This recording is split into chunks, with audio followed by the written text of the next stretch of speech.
असंगति अलंकार लिखते हैं। तो असंगति अलंकार नाम से पहचानो, नाम से पहचानो ये क्या कह रहा है? असंगति। संगति मतलब होता है मेल, संगति का मतलब होता है मेल, और आ का अर्थ होता है नहीं। अर्थात जिसमें काम में और कारण में कोई मेल ना होता हो वह असंगति अलंकार होता है। मतलब कहने का मतलब है जो काम हो रहा है उससे जो परिणाम निकलना है उसमें मेल नहीं है। क्या नहीं है? मेल नहीं है, वो असंगति अलंकार होता है। अब कैसे समझोगे? परिभाषा लिख लो पहले इसको, और परिभाषा लिख के इसको समझने की कोशिश करते हैं। लिखिए इसमें परिभाषा, असंगति अलंकार में लिखना है आपको जहां कारण ब्रैकेट में लिखना है, इसको लिखिए ऐसे,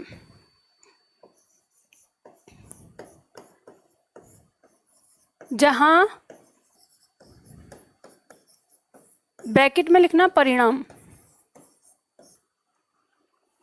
आपके एग्जाम में परिभाषा जो आती है ना, वो आती है जहां कारण और कार्य में मेल ना हो। तो मैंने ब्रैकेट में उनका अर्थ समझाने की कोशिश करी है ताकि आपको समझ में आए कि ऐसे समझ में नहीं आता कि कारण और कार्य मतलब क्या। तो इसको समझना है कि माध्यम और परिणाम, यानी जो वहां पे क्रिया प्रतिक्रिया हो रही है वो माध्यम, वो साधन, और उससे होने वाला परिणाम, इनमें मेल नहीं होता। तो पंक्ति आपने क्या लिखी? जहां कारण और कार्य में मेल ना हो वहां असंगति अलंकार होता है। तो इसकी पहचान क्या होगी? इसकी पहचान यही होगी कि जब आप पंक्ति को देखेंगे और पंक्ति में जो बात आएगी, यानी अर्थ से ही आपको इसकी पहचान करनी है, अर्थ के अंदर, कि जब आप इस पंक्ति का अर्थ निकालेंगे तो आप देखेंगे कि जो काम इसमें बताया जा रहा है उस काम से, यानी जो काम हो रहा है और उसका जो परिणाम जहां होना चाहिए वहां नहीं हो रहा, परिणाम कहीं और निकल रहा है उसका। तो यानी मेल ही नहीं है, जहां होना चाहिए वहां मेल है ही नहीं। तो यहां आपको वो ध्यान रखना है उस चीज को। तो देखिए उदाहरण, देखिए यहां पर समझिए, उदाहरण हमारे सामने दिया है पहला, हृदय घाव मेरे पीर रघुबीरे। यहाँ कहा है कि हृदय घाव मेरे, यानी मेरे हृदय में घाव हुआ है और जो पीड़ा है वो रघुवीर के हृदय में है। पंक्ति कब की है? लक्ष्मण को शक्ति लग गई है और लक्ष्मण जी गंभीर रूप से पड़े हैं, मतलब सीरियस अवस्था में पड़े हुए हैं और वो तब सोच रहे हैं कि राम की स्थिति को देख के, तो कह रहे हैं कि हृदय घाव मेरे हृदय में घाव लगा है, मेरे हृदय में पीड़ा है, मतलब जो दर्द हुआ है, चोट लगी है, लेकिन जो पीड़ा है वो रघुवीर के, श्री राम के हृदय में है। तो यहाँ पर काम हो रहा है कहीं और उसका परिणाम कहीं और निकल रहा है। तो इसलिए यहाँ पर क्या है? असंगति अलंकार है। अब देखो यहाँ एक बात और आप लोगों को बताना चाहती हूँ। अक्सर मुझे यहाँ पर छात्र एक सवाल करते हैं, कहते हैं कि मैम आपने कहा था कि जो हमारा अतिशयोक्ति अलंकार है उसकी पहचान ये है कि जैसा होना संभव ना हो, मतलब इस तरह जो बात कही गई है ऐसा होना संभव नहीं होता, तो वहाँ असंगति अलंकार होता है। तो कई सारे छात्र यहाँ प्रश्न करते हैं कि ये भी तो संभव नहीं है कि किसी के पास चोट किसी को लगे और पीड़ा किसी और को हो, तो ये भी संभव नहीं है, तो क्या ये भी अतिशयोक्ति होगा? तो आपका भी अगर ऐसा कोई डाउट हो तो यहाँ बात समझ लेना, यहाँ ऐसा बिल्कुल नहीं कहा गया कि जो चोट लक्ष्मण को लगी है तो लक्ष्मण के हृदय में दर्द नहीं हो रहा, ऐसा यहाँ बिल्कुल नहीं कहा गया है। यहाँ ये कहा है कि जो पीड़ा लक्ष्मण महसूस कर रहे हैं उस पीड़ा को, राम के भले ही चोट नहीं लगी है लेकिन वो उस पीड़ा को महसूस कर रहे हैं। तो आपने देखा होगा कि जब कभी आप बीमार हो जाते हैं तो आप जो दर्द झेलते हैं, आपके उस दर्द को आपकी माँ उसी तरह से महसूस करती है जैसे आप, और वो कितनी ज़्यादा टेंशन में आ जाती हैं। तो यानी ये चीज़ें होती हैं, जहाँ प्रेम होता है वहाँ हम एक दूसरे का दर्द, एक दूसरे की मानसिक स्थिति को अच्छे से भली भांति समझ लेते हैं कि हाँ ऐसा हो रहा होगा। तो ऐसा होना पॉसिबल है, इसमें कहीं अतिशयोक्ति नहीं है, तो ये बात ध्यान रखिएगा। तो यहाँ पर क्या है? असंगति अलंकार इसलिए होता है क्योंकि चीजें क्या है कि एक तरफ कार्य हो रहा है, परिणाम वही होना चाहिए, लेकिन वो परिणाम कहीं और भी निकल रहा है। तो बस इसलिए इसको असंगति में रखते हैं। दूसरा पॉइंट देखते हैं। दूसरा उदाहरण हमारा कहता है कि द्रग उर्झत टूटत कुटुंब, जुरत चतुरचित प्रीति, परत गांठ दुर्जन हिये, दई नई यह रीति। तो यहाँ पे ये पंक्ति क्या कह रही है वो समझिए। द्रग माने हैं नेत्र, नेत्र उर्झत मतलब नेत्र उलझते हैं। स्थिति क्या है, दो मतलब नायक नायिका आपस में उनके नयन उलझे, नेत्र उलझे। तो अब यहाँ पे ये बात कही जाएगी कि जब कोई चीज़ उलझ जाती है तो जो चीज़ उलझती है वही चीज़ टूटनी चाहिए ना। लेकिन यहाँ पर क्या होता है, यहाँ टूटते हैं कुटुंब, यानी नायक नायिका के नयन मिले, उलझे और उनके परिवार टूट जाते हैं। जैसे ही उन्हें पता चल जाती है कि इसका बेटा और इसकी बेटी आपस में इनका कोई चक्कर है, तो दोनों के परिवार में लड़ाई हो जाती है, उनके रिश्ते टूट जाते हैं। यानी आंखें तो इनकी उलझी और परिवार टूट गया। तो यानी काम कहीं और हुआ, परिणाम कहीं और निकला। जुरत चतुर चित पीति, यानी जुरत का मतलब है जुड़ना, चित माने मन में और प्रीति माने प्रेम। जो प्रेम है वो नायक नायिका के मन में जुड़ रहा है, ठीक है। अब जब कोई चीज जुड़ रही है तो गांठ भी वहीं लगनी चाहिए, लेकिन क्या होता है, परत गांठ दुर्जन हिये। हिये का मतलब है हृदय, दुर्जन मतलब यहाँ पे दूसरे जन या बुरे जन, ठीक है, वो जन जो उनके प्रेम से जलते हैं। तो जो गांठ है वो दूसरे लोगों के हृदय में पड़ती है। तो इस बात को समझाने की आवश्यकता नहीं है, आप लोगों को पता ही है। प्यार होता है किसी और दूसरे के बीच में और जलन होती है किसी और को, मतलब कोई किसी के प्यार को देख नहीं सकता। तो ये गांठ पड़ गई उनके हृदय में, यानी मन तो जुड़ा यहाँ पर, जोड़ लगना था यहाँ, गांठ पड़ गई यहाँ। और इसके बाद कवि क्या कहता है, दई नई यह रीति। तो कवि कहता है कि देखो प्रेम की ये कैसी अनोखी रीति है कि यहाँ काम कहीं और होता है, परिणाम उसका कहीं और निकलता है। तो इस पंक्ति के अंदर क्या है, असंगति अलंकार है इन पंक्ति के अंदर, क्योंकि काम कहीं और हो रहा है, परिणाम कहीं और निकल रहा है। ठीक, चलो बात समझ में आई, अगला बढ़ते हैं आगे। उल्लेख अलंकार उल्लेख अलंकार हमारा कहता है, इसमें लिखना है, यहाँ पे पॉइंट लिख लीजिए। जैसे आप इसको शब्द से समझ सकते हैं, उल्लेख। उल्लेख का मतलब क्या होता है, एक चीज का अलग अलग तरीके से अलग अलग वर्णन, मतलब एक चीज का कई प्रकार से वर्णन, ठीक है। तो उल्लेख का मतलब ये होता है। तो यहाँ पंक्ति लिखिए, इसमें आपको समझना है, जहाँ एक वस्तु का वर्णन भिन्न भिन्न प्रकार से किया जाए वहाँ उल्लेख अलंकार होता है। अब उदाहरण देखते हैं, हम इसका समझते हैं। यानी मैंने आपको बताया ही उल्लेख अलंकार का मतलब क्या होता है।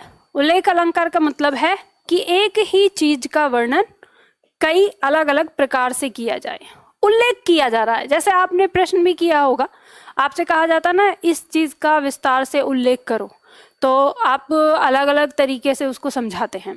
तो वैसे ही है। देखो पंक्ति यहाँ दी है, तू रूप है किरण में, सौंदर्य है सुमन में, तू प्राण है पवन में, विस्तार है गगन में। अब देखो पंक्ति यहाँ पर आई हुई है, और पंक्ति ये क्या कहती है कि एक मतलब व्यक्ति है या कवि है, वो अपने ईश्वर के बारे में वर्णन कर रहा है, अपने ईश्वर की महिमा के लिए वर्णन कर रहा है, और ईश्वर की महिमा को बताया या ईश्वर के अस्तित्व के बारे में बताया है कि तू रूप है किरण में, तू रूप है किरण में, सौंदर्य है सुमन में। यानी जो किरण है, जो प्रकाश है, उस प्रकाश में जो रूप दिखता है वो तुम ही हो। और हम ये भी कह सकते हैं कि किसी प्रेमी ने प्रेमिका के लिए कहा हो, क्योंकि भगवान के बाद प्रेमिका बड़ी स्ट्रांग होती है, बड़ी ताकतवर होती है ना, तो ऐसा भी हो सकता है। और मेन है हमें पंक्तियों में ना अलंकार खोजना है कि किसी की महिमा का, किसी की महिमा या किसी की शक्ति का वर्णन किया गया है अलग अलग तरीके से। पहले बोला है किरण में क्या हो, रूप हो, सौंदर्य में क्या हो, मतलब सुमन में क्या हो, जो सुमन है फूल है उसमें सौंदर्य हो, मतलब सुंदरता हो। पवन में क्या हो, पवन में प्राण हो, ये जो प्राण है इस पवन में प्राण है, ठीक है, और विस्तार जो फैला हुआ है, गगन का जो विस्तार है वो तुम ही हो। तो एक चीज को 3-4 तरीके से समझाया, यहाँ पे क्या हो गया, उल्लेख हो गया, उल्लेख अलंकार। दूसरा, तुम ही हो माता पिता तुम ही हो बंधु सखा तुम ही हो। ये पता ही है आपको, कवि अपने ईश्वर के लिए कहता है तुम ही मेरे माता हो, तुम ही मेरे पिता हो, तुम ही मेरे बंधु हो और तुम ही मेरे सखा हो। तो यानी माता पिता बंधु और सखा, इन चारों के तरीके से बताया गया है किसको, ईश्वर को। तो ईश्वर की एक महिमा का वर्णन 3-4 तरह से किया हुआ है, तो उल्लेख अलंकार हो गया। ऐसे ही नंबर 3 दिया है, यह कहा है काम सा रूप प्रताप दिनेश सा, सौम सा सील है राम महीप का। अब देखो यहाँ पर ये क्या कह रहा है कि काम सा रूप, या पहले पीछे से इसका अर्थ निकलेगा राम महीप का। महीप माने राजा, ठीक है, तो राजा राम का, राजा राम के उनके चरित्र का वर्णन हो रहा है यहाँ पर, उनके चरित्र को बताया जा रहा है। कैसे, काम सा रूप, उनका रूप कैसा है, कामदेव के समान। रूप कैसा है, कामदेव के समान। प्रताप दिनेश सा, उनका प्रताप यानी उनकी प्रसिद्धि किसके समान चमकती है, दिनेश मतलब सूरज के समान, सूर्य के समान चमकती है। सौम सा सील, सील मतलब व्यवहार, आचरण, उनका आचरण कैसा है, व्यवहार कैसा है। सोम, सोम मतलब चंद्रमा, चंद्रमा जैसे शीतल होता है ना, शांत, बिल्कुल चंद्रमा के जैसा उनका शांत स्वभाव है। तो किसका, राम, राजा राम का। तो यहाँ पे राजा राम की यानी राम के जो चरित्र है उसके बारे में कई प्रकार से वर्णन किया है, तो उल्लेख अलंकार पहला। उसके साथ इसमें सा जो शब्द आया है, के समान के समान के समान, तो उपमा भी दी गई है, तो इसमें उपमा अलंकार भी है, ठीक है, उल्लेख अलंकार भी और उपमा अलंकार भी, तो दोनों अलंकार इसके अंदर है। चलिए ये बात समझ में आ गई। इसके बारे में लिखिए, व्यतिरेक के आगे लिखिए, जहां उपमान में कोई दोष दिखाकर, जहां उपमान में कोई दोष दिखाकर अथवा दीनहीन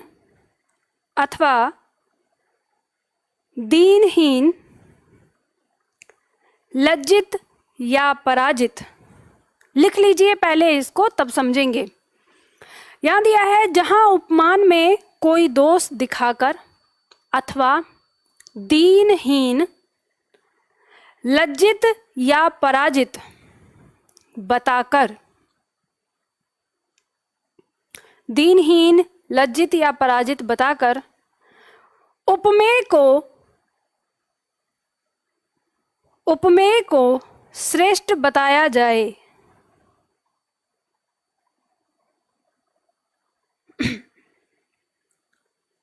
उपमेय को श्रेष्ठ बताया जाए, वहां व्यतिरेक अलंकार होता है, वहां व्यतिरेक अलंकार होता है। देखो व्यतिरेक का मतलब क्या होता है, एक चीज को कम दिखाकर दूसरी चीज को बढ़ा के दिखाना। तो व्यतिरेक में क्या होता है, जो हमारा उपमान है, ठीक है, जिससे हम तुलना कर रहे हैं वस्तु की, क्या करते हैं कि हम उसमें या तो कोई दोष निकाल देते हैं या फिर उसको कम बताते हैं और कहते हैं कि जो हमारा उपमेय है, हमारी जो मुख्य वस्तु है वो ज़्यादा अच्छी है, उससे बेहतर है। तो यहाँ पे होता है, तो यही चीज आपको समझनी है। उदाहरण समझिए, जैसे यहाँ पे कहा है का सरवरी तेहि देऊ मयंकु, चांद कलंकी वह निष्कलंकु।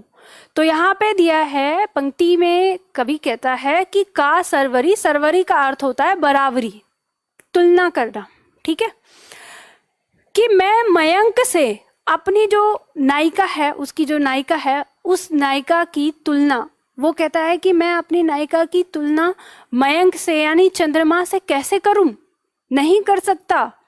क्यों?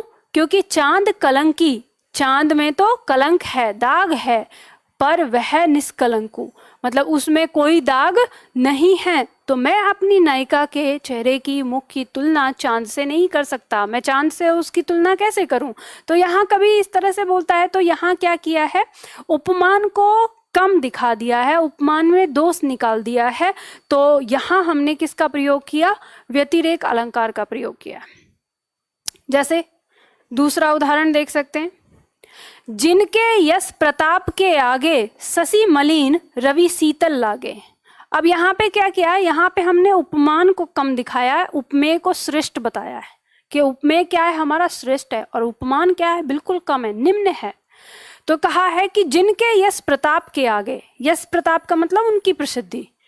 अब यहाँ किसी नायक की बात हो रही है, किसी नायक के प्रताप की बात की जा रही है, और उसके यश प्रताप, उसकी प्रसिद्धि के आगे कहा है कि जो शशि है, चंद्रमा है, वो मलिन लगता है, धुंधला लगता है। मलिन का मतलब यहाँ पे अर्थ क्या है? धुंधला।